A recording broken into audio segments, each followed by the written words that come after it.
Estaremos con la intervención de la ciudadana Mamela Fiallo Flor.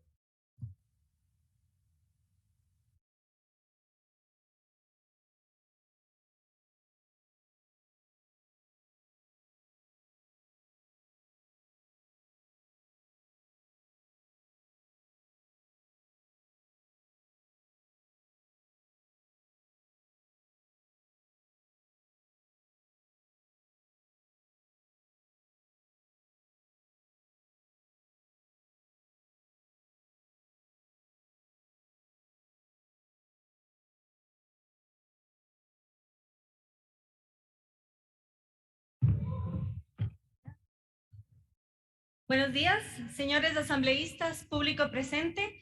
Quiero empezar felicitando a los legisladores que tienen sus pañuelos celestes en defensa de la vida y apelo a los legisladores que tienen pañuelos violetas y verdes para que el verde vuelva a ser el color de la esperanza y la vida y no más el de la muerte. Vengo aquí para ser la voz de aquellos a quienes les quieren quitar la voz. Vengo en nombre de Paz, Faustina, Esperanza, 3 niñas a las que el feminismo llama derecho a haber matado. Dicen que no son necesarios los plazos. Sepan que en Argentina no lo son. Y por eso es que 3 niñas fueron arrancadas de las entrañas de 3 niñas. Y esas niñas no son defendidas por aquellas que dicen que luchan contra la violencia hacia la mujer. Hace poco tuve la oportunidad de debatir con una referente feminista y el moderador le consultó: ¿cómo va a reducir el aborto por violación la violencia hacia las mujeres? Y ella contestó: nunca se trató de eso. A lo cual yo le contesté: gracias por la pregunta y gracias por la respuesta. Gracias por dejar en claro que lo que quieren es cambiar el concepto de la maternidad, tratarlo como enfermedad y al aborto como la cura. Las que dicen que luchan por nuestro empoderamiento olvidan que nuestro mayor poder es dar vida. Hablando de la objeción de conciencia, también les voy a exponer el caso de Argentina. Hablemos del doctor Rodríguez Lastra. Llegó a su consultorio, a un hospital público, una mujer a la que un colectivo feminista le administró 9 pastillas de Oxaprost, estando ella 6 meses embarazada. ¿Y qué pasó? Se estaba muriendo. Tenía una infección generalizada, tenía falla cardíaca. Y el doctor le dijo: mira, digamos, argentino. Y le dijo: si yo continúo el aborto, si finalizo el procedimiento, lo más probable es que mueras. Te propongo lo siguiente: esperemos un mes más, te estabilizamos, yo consigo una familia para ese niño. Ella accedió. 2 años después, la criatura ya había nacido, ya vivía con una familia. ¿Y qué hizo una diputada feminista con el respaldo de las Verdes? ¿Persiguió al violador? ¿Abrió un juicio? ¿Abrió un proceso judicial? Jamás. Persiguió al médico que salvó las 2 vidas y que dio a una familia la alegría de tener un hijo que no podían tener. Sepan que la objeción de conciencia no es un juego. Sepan que una vez que se pasan proyectos de ley como esta, los médicos son perseguidos y los violadores sueltos. Así que no ostenten hablar en nombre de las mujeres si permiten un proyecto de ley que nos deja vulnerables. En cuanto a los pueblos, las nacionalidades y el supuesto racismo en estas medidas, sepan ustedes, desde la legalización del aborto en Estados Unidos, que fue en 1973, entre paréntesis, empezó por una denuncia falsa de violación.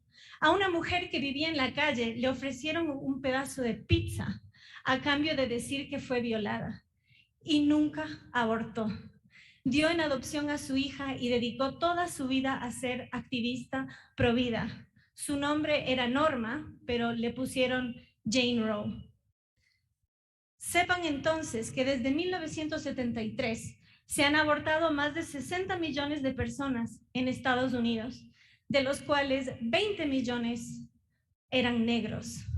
No hay lugar más peligroso en los Estados Unidos para una persona afrodescendiente que el vientre de su madre. Así que no ostenten hablar en nombre de los pueblos si validan a una medida racista que fue justamente fomentada por Margaret Sanger, fundadora de Planned Parenthood. Ella decía que había que sacar la hierba mala de la sociedad para que puedan florecer los mejores retoños. No hay nada menos empático y discriminador que forjar una sociedad donde se determina quién vive y quién muere, quién nace y quién no. Y sepan, la principal causa de muerte femenina en el mundo es el aborto selectivo.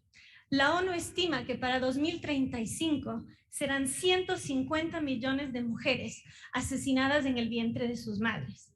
Respecto a la progresividad de estas leyes, en junio de este año, Canadá intentó prohibir el aborto selectivo. ¿Qué implica esto? Una vez que se detecta el sexo de la criatura, se puede abortar en Canadá hasta el 9º mes. Y gente como ustedes, legisladores, votaron porque se continúe matando mujeres. Cuando al primer ministro, que se declara feminista, se le preguntó, ¿está usted de acuerdo con el aborto selectivo? Dijo, es decisión de la mujer. Es decir, es decisión de la mujer matar a una mujer por ser mujer. Si luchan contra el feminicidio, luchen contra el primero, el que es realmente por razón de su sexo. Gracias. Hola. Dicen defender a las niñas, pero ignoran que nuestro Código de la Niñez reconoce a los menores de edad desde la concepción hasta la mayoría de edad. No se salva a una niña matando a otra, ni a una mujer matando a su hijo. No se reduce la violencia en una sociedad matando al más indefenso. Sabemos que uno de los principales problemas en nuestro país es que la justicia tarda y a menudo no llega. Lo sé, fui hostigada por un colectivo feminista y en complicidad con Don Isa, que ya sabemos destrozó nuestra capital, y sigo esperando que la Fiscalía. Entonces, este proyecto de ley agravaría esta impunidad, porque no exige una denuncia contra el violador, condenaría a pena de muerte al más inocente y dejaría en libertad a un delincuente.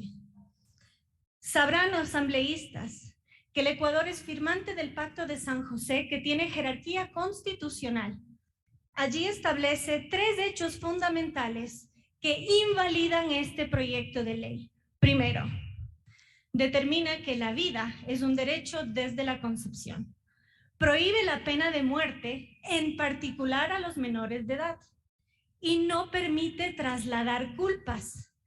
Y eso es lo que logra este proyecto de ley, revertir el proceso judicial. Señores asambleístas, aquí, en el Pleno, ya se intentó despenalizar el aborto en caso de violación y malformación fetal, pero fracasó. ¿Por qué? Porque el Ecuador es una nación multiétnica, pluricultural y mega diversa. No tiene cabida un proyecto de ley que determina que solo merece vivir el deseado, el que no tiene discapacidad y el que tiene recursos. Esto último es primordial y quien me precedió en el Pleno lo dejó muy en claro. Pues los defensores de este proyecto de ley alegan que no debe haber plazos para el aborto, puesto que las mujeres más vulnerables detectan tarde sus embarazos. Apuntan a los más pobres de la sociedad. Nos quieren hacer creer que más vale morir que ser pobre. No quieren reducir la pobreza, sino a los pobres. Fiel a su ideología política económica, no creen en la movilidad social. Y sepan que muchas veces la falta de recursos es lo que empuja a las mujeres a abortar. Y por eso es que en España, más del 92% de las mujeres que recibieron ayuda decidieron no abortar. Este proyecto de ley dice que va a reparar a las mujeres, como si de una deuda se tratase. Pero lo cierto es que el aborto no repara, destroza. El aborto aumenta el riesgo de suicidio al triple respecto a las demás mujeres. En los primeros 7 años de la legalización del aborto en Finlandia, así se demostró.